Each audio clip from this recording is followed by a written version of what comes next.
So today, Microsoft announced that all that DRM stuff that you didn't like, it's all gone. They listened to this customer, blah blah blah. It's over. The dream is over.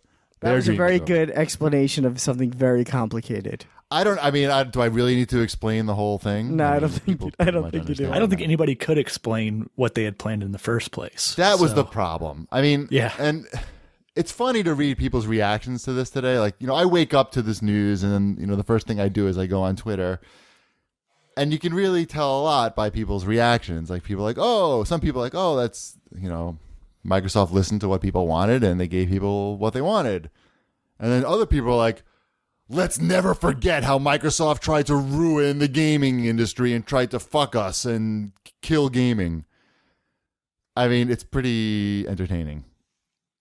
But this had to happen. I can't believe that anybody's surprised or anything. This is what we said was going to happen, that it was going to be the same. There's no way that one company could have something wide open and the other company cannot. It's just too big of a checkbox to leave blank. It just couldn't happen. Microsoft was hoping Sony was going to announce something similar and Microsoft's would be better. Because they had the sharing stuff. Yeah, well, they have the know-how to do that. Whereas I think I've said it before, I don't think Sony is competent enough to pull this off. They bricked a bunch of consoles this week. They just haven't figured out firmware updates. Right. And you'd think they would have figured out the firmware updates. There's been a lot of practice. Yeah. So, once Sony didn't bite on it, you didn't have any choice.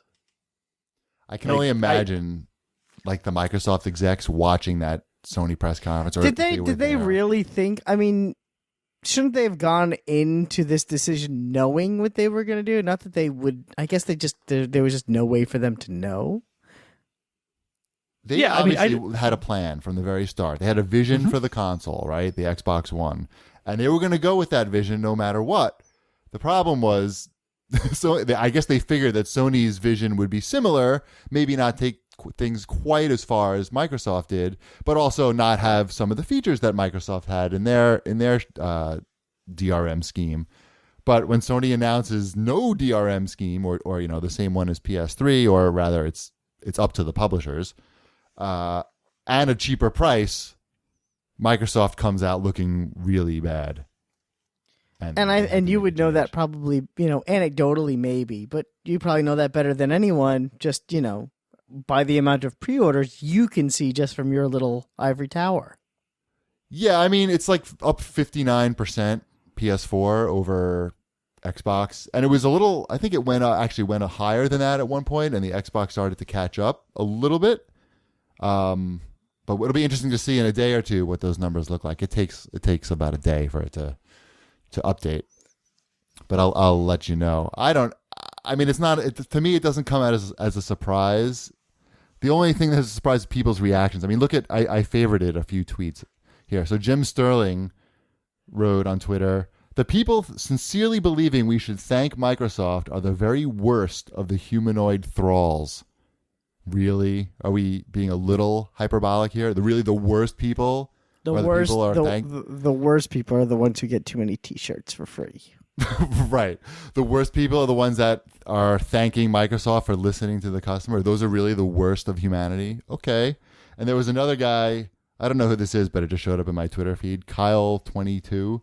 I won't forget so easily that Microsoft was trying to blatantly screw us and obliterate gamers' rights just days ago.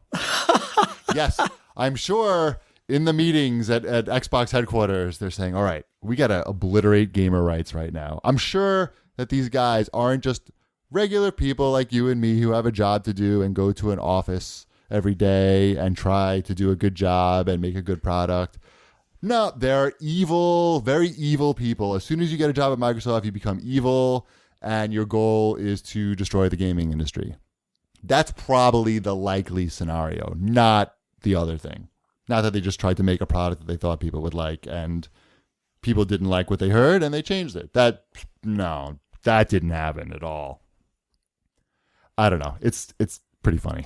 Yeah, I mean, I do think at their core, I think their intentions were good. I just think they might have been a little misguided. I don't think they really thought through what they were doing, and I'm glad they changed it because it changes, a lot of things, especially for you, Cheapy. I have no idea what it changes for me, to be honest. Oh, it's region free now. Oh, yeah, I saw that. So that helps. That's good. So when NHL 14 comes, not NHL. This year, there's no NHL for Xbox One and PS4. So next year, I will be able to play hockey. Awesome. So there you go. That's a big step. That's good. That's big news. That is good. It helps. I still have no idea whether those changes, financially for me would have made a difference or not. I don't know. I just don't know. I couldn't predict it. I don't know how other people could have predicted it, but nobody really knows how it would have played out. Of course not. But people know. I think here's the problem. Well, Shipwreck knows the problem. Shipwreck. Okay, Shipwreck, you tell us the problem.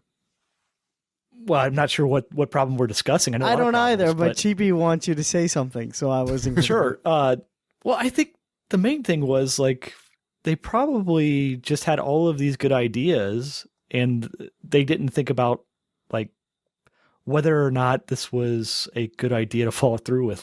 It's great. Everybody would want to have their games, put your disc in, install it once, take your disc out, never have to fool around with the disc anymore. Right. That sounds great. Yeah. But then you have to think about, okay, but if I do that, we have to have all this DRM.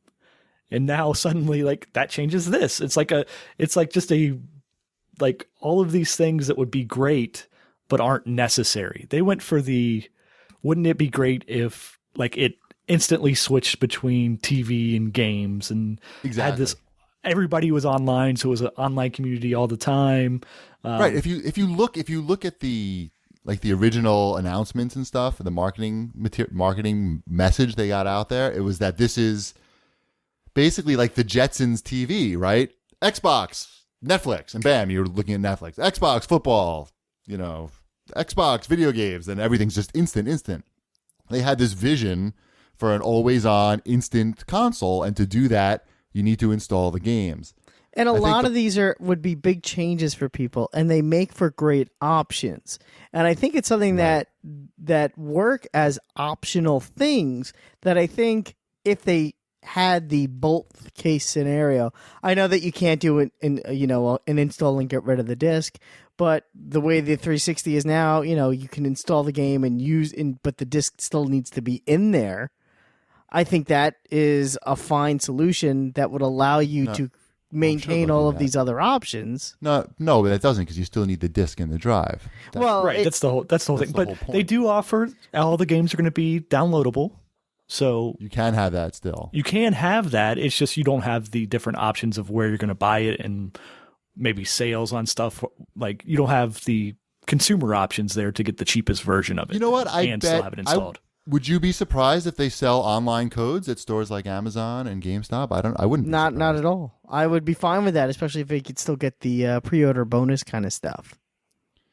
Ideally, what they should have done from the very beginning is just give us the option. Say, hey, if you want to take advantage of the family sharing and all this cloud nonsense, then we have this DRM, and you'll have to have your console always online and check in every so often, blah blah blah. But if you don't want that, just stick with the disc, would they sell two versions of the disc? I don't think would they need to do that? That's what that was the point I was trying to make before. Is that if they don't need to do that, then you can have your cake and eat it too, so to speak. I guess if you need to have the disc check in somewhere. Yeah, but that's what I mean. So you say you would just do a hard install of the game, but you would still need the disc just to authenticate. At least once. That's what I mean. Yeah, for 3 seconds to authenticate that you bought the game, which is why you can't get want rid to of check the disc. in every so often. If they could do this, I think, I don't think they can do that. Right. I haven't. Yeah. I don't know. I'm just making. Yeah, I'm just saying. Yeah. Hey, if that's possible, that's great. I mean, they do still plan on doing the cloud streaming, whatever that really is, and how that's going to work. But you can see where it all went wrong. They had like I said, they had this vision for the Jetsons TV, the ultimate Jetsons TV. You just talk to it, everything happens instantly. The difference there is that the Jetsons TV, there's no competition. True. There's one manufacturer. Right. But even still, basically sprockets. Right. But I think, the vision of the instant on system, at least in North America, is a dream at this point, given what the internet is, the state of the internet is in America. I mean, right now, for you to download a full game, it's going to take a while. There's nothing instant about it, right? Mm-hmm. I mean, for me in Japan, for probably a 10 gigabyte game is going to take me 10 minutes to download. But I'm sure it's several times that in America. Easily. So I don't know. I mean, in a few years, yeah, maybe this vision could have sort of come true, but for now, you still have to deal with bandwidth limitations. Yeah, I think the most difficult part they had was they never expressed a good enough reason for us to want this change. Yes. Like, they were all just like, okay, well, that's kind of a neat feature, and that's okay, but it was nothing that was like something that made me want it to change gaming economy. No, the story about the Xbox One became about the DRM, not about the benefits of having the instant on Jetsons TV. And that's where they screwed up. And as soon as that happened, Microsoft just kept going with their initial plan. They didn't stop to address those things right away. They just let those questions about used games and DRM just keep piling up.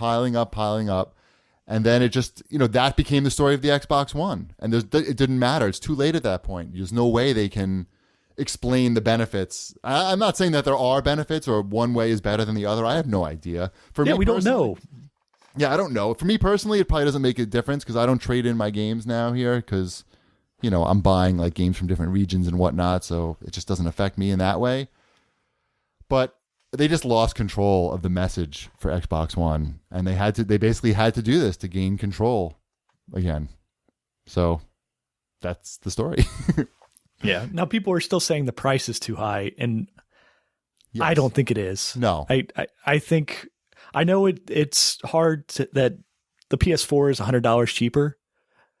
Like that's hard to for some people to swallow, but just based on these things are going to sell out at launch. Yes. I mean, there's no question in my mind that Xbox One is going to sell it at launch.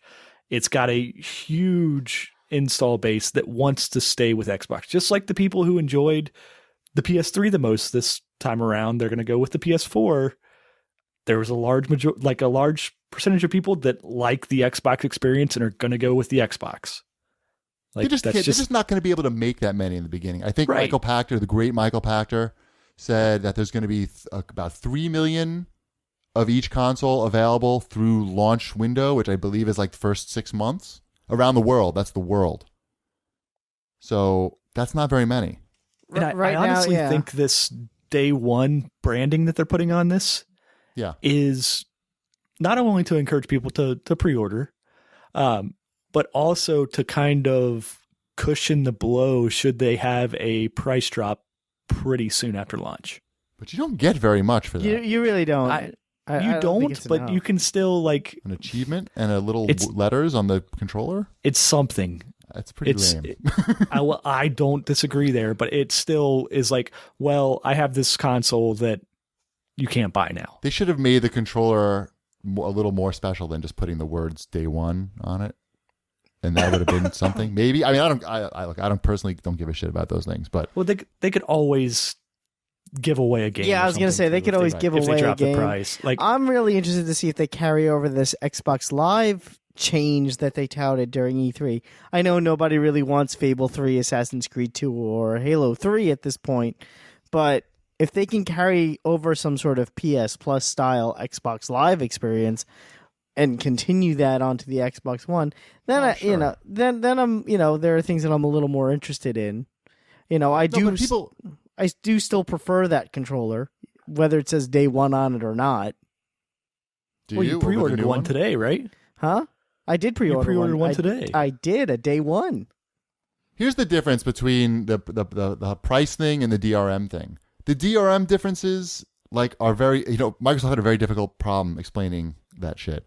It's very easy to explain why the Xbox One costs $100 more, and that's the camera. And everybody can understand that a camera a fancy camera like that costs money. Now, of course, you can disagree whether you or not, if you want to buy that or you want that in your house. That's something completely different. But it's very easy to get the message out about the price difference. So and people asked actually, where's this question? Jer Beep wrote in and said, the price is still a huge factor. Who wants to pay $100 extra for Kinect? A lot of people paid $150 for it extra on 360. And that thing sucked. And supposedly this is better. I don't know that that's true, but if it is, then then it's cheaper and well, better. I think it's going to be better just because it's integrated to the system from the start. Right. Yeah, and everybody will have one. I think it's smart of them, and I am not a fan of multiple SKUs because then it changes the way that developers have to make the games for the console. Right. Nobody's going to make anything decent for Kinect if it's not in every box. There's never been a successful peripheral. Well, the Kinect has probably been the only successful peripheral. And now it'll be required. But the software library, you could say that was not successful. And now it's in every box. And yeah, okay, so it costs more. Then don't buy it. Wait for a price drop.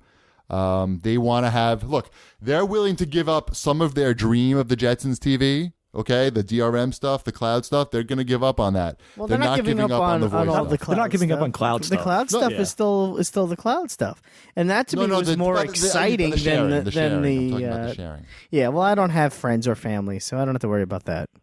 Right, they still need you to be able to talk to the TV and do so that's not going away. Anything else we need to say about this? I mean, besides that we were right and we're awesome. Well, People saying that we're not right somehow. How are we not right? I didn't know we were right or wrong. I think all we really said was, well, let's wait and see what happens. I think this is definitely a surprise, though. Shipwreck, what did we say? You're the smart one. I've been saying for a long time that both companies have to go the same way with it, like as far as the DRM stuff. You can't. One of them can't do it, and this proved that they couldn't. I mean, right. So we were right. In your face, everybody, and thank you for your support if you were behind us. So this is great for everybody, though, now. Like, yes, we've got a somewhat even competition. Like, the price difference is a little bit, but it's not going to matter. The price difference won't really matter too much, I don't think. Especially when I see people on my Facebook bragging how they already bought or pre-ordered 6 PlayStation 4s. To resell. I can't wait to resell these at Christmas. Send those guys over to CAG.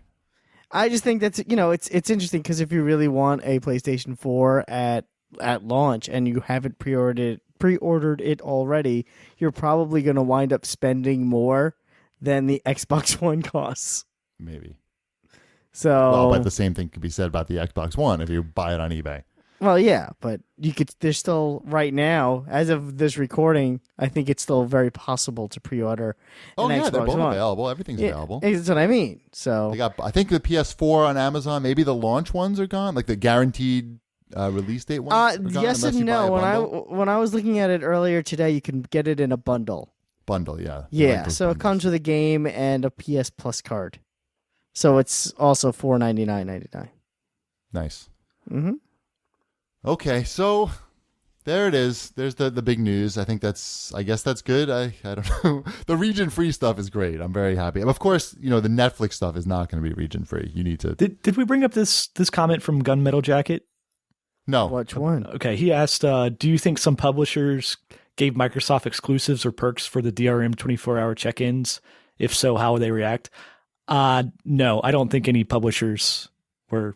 They didn't even know about it. Nobody asked. We're excited for this. about this. Yeah, no publishers asked for this. This was not like some big evil collusion between publishers and Microsoft, or even some scheme from Microsoft to destroy gaming, as somebody or obliterate gamers' rights, rather. Yeah, I think the only thing they knew about was the cloud streaming because the Titanfall guys, Respawn, talked about how they're using that in the game and how it's very important for Titanfall. But that's also processing, you mean? Huh? The cloud processing. Cloud processing? Yes. Whatever it's called. Blast processing? Yes, that's it. Blast process. But, that's, I think, a good reason why they didn't get rid of it and why they shouldn't get rid of that. Right. No. I'm just talking about the DRM stuff. That's the DRM.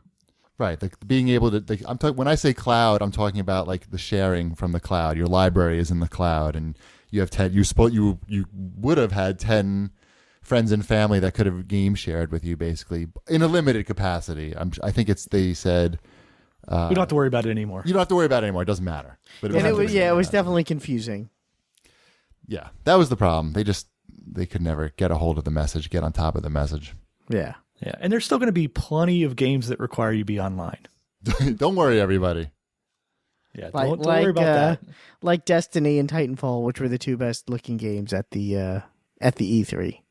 It's going to happen more and more because that's the interesting game space to kind of develop in. Which is why I think it's the always online quote unquote idea is an evolution. It's not something that you force upon the people. I think it will happen, and probably by the end of this upcoming generation, it will be the norm. But I think it's something that kind of just has to happen gradually on its own, and not something that people are forced into. Right. And by the way, nobody should misinterpret the fact that I'm not angry at Microsoft from thinking that I think they're doing a good job on this. That's not true at all. I think they're doing a horrible job. It's just that it doesn't make me angry. I think that's the difference between me and a lot of people out there. I can see that Microsoft is fucking this up royally. It just doesn't make me angry. And if anyone should be making angry, it should be me. I'm the one who it's affecting. It's my bank account. I don't know. I don't have any rage over this type of stuff anymore, I guess. Which is bad, I guess, if you want to get a lot of views on YouTube. I think the more angry you are, the better. That's another conversation. So what happens if they still have time to make you angry. Yeah, they'll figure something out. they'll fuck it up more. Yeah. So what happens if I take my Kinect and turn it around so it's only facing a wall, like 1 inch from the wall? Will I still be able to play my games? Does it need to see you in order to play a game? That's what I'm saying. Everyone's like, mandatory Kinect hooked up, slider wave. I said to you on the Twitters, Microsoft made no mention of eliminating mandatory Kinect, which is the primary reason I decided to skip Xbox One. Any thoughts? Well, yes, it has to be plugged in, but it doesn't mean it can't be like plugged in and just behind your Xbox. Well, some of it was using it to like sign you on, like, and like make sure that you were you or something. Like they haven't really gone into the specifics on that enough yet. That's next up. They can fuck that up in 2 weeks. Don't worry. Yeah, because I was going to say, because that's kind of a thing. Like, if I could just... My Kinect is plugged into my 360 right now. I mean, it's there. If I found it to be really intrusive, I would just turn it around. I probably wouldn't unhook it and put it away, because that's, at this point, probably a bigger pain in the ass than, just turning it around. I think next up on Microsoft's PR to-do list is making us realize why they are so in love with the Kinect. Like, why should we be excited that Kinect is coming with this? And you know what? At E3, what was missing from the show? Kinect games. Kinect game. Motion control games in general, right? There was Fantasia, was the only Kinect game that was showing off the Xbox One Kinect. There were other games that would say, yeah, we're going to have some kind of features, like we might have voice controls or something. Like Rise said, yeah, there's something Kinect in here, and not Panzer Dragoon, Crimson Dragon. Sony too, though, right? No motion control games at the press conference or no, I didn't see any Move. No. Oh. So but that also leads me. That's also the other question, though. Is I don't want to stand up to play a game. I don't want to play a game. I wouldn't mind if it was a good game. I mean, I do it all the time. And maybe in a limited capacity, but I'm not playing the next Dragon Age game standing up. You should, but that's not what Kinect has to be. Like, it can be more than motion games. It can be the voice activated stuff. It can be, you can sit down and play with the Kinect, the current Kinect. It just depends on what the software is doing. Like, mine doesn't, not with my couch. It just doesn't quite work. Right, but the new one's supposed to be much better. Obviously. Yeah, so I'm saying, like, if it's so much better and if it's going to do all these things, they do need to start showing that. Like, Shipwreck is right. Of course. Yeah, yes, Shipwreck is right. Good luck with that, Microsoft. I hope you do it, man. I'm pulling for you, Microsoft. We'll see you at TGS. Thank God they're coming to TGS. That was the best news of the show. Because God, it was so boring last year. But they're not launching in Japan, so I guess they're just coming to TGS to woo the Western media, which is probably a good idea. They could use some wooing.